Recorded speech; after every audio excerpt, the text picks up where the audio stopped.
Hey, baby boy, let's read Curious George Takes a Train. Margaret and H.A. Ray's Curious George Takes a Train.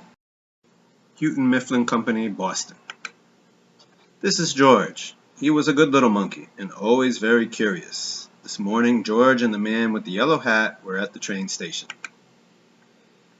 They were taking a trip to the country with their friend, Mrs. Needleman, but first they had to go get tickets.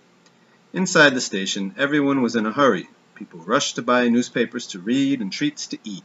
Then they rushed to catch their trains. But one little boy with a brand new toy engine was not in a hurry, nor was the small crowd next to him. They were just standing in one spot, looking up. George looked up, too. A train master was moving numbers and letters on a big sign.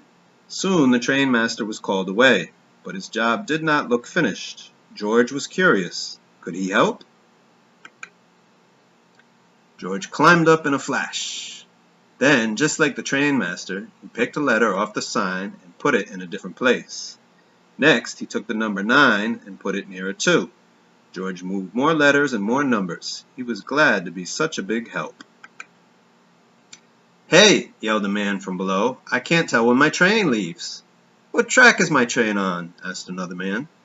"What's that monkey doing up there?" demanded a woman. She did not sound happy. The train master did not sound happy either.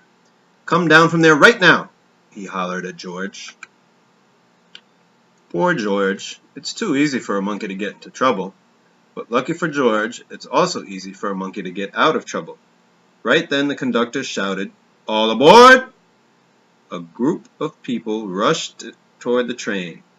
George simply slid down a pole, scurried over his suitcase, and squeezed with the crowd through the gate.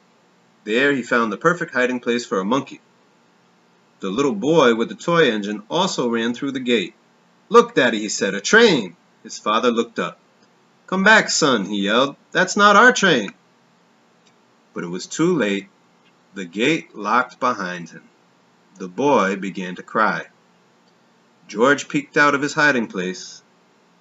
He saw the boy's toy roll towards the tracks. The boy ran after it. This time George knew he could help. He leaped out of his hiding place and ran fast.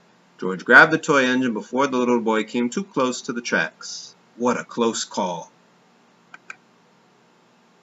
When the train master opened the gate, the boy's father ran to his son. The boy was not crying now. He was playing with his new friend. "So there you are," said the train master when he saw George. "You sure made a lot of trouble on the big board."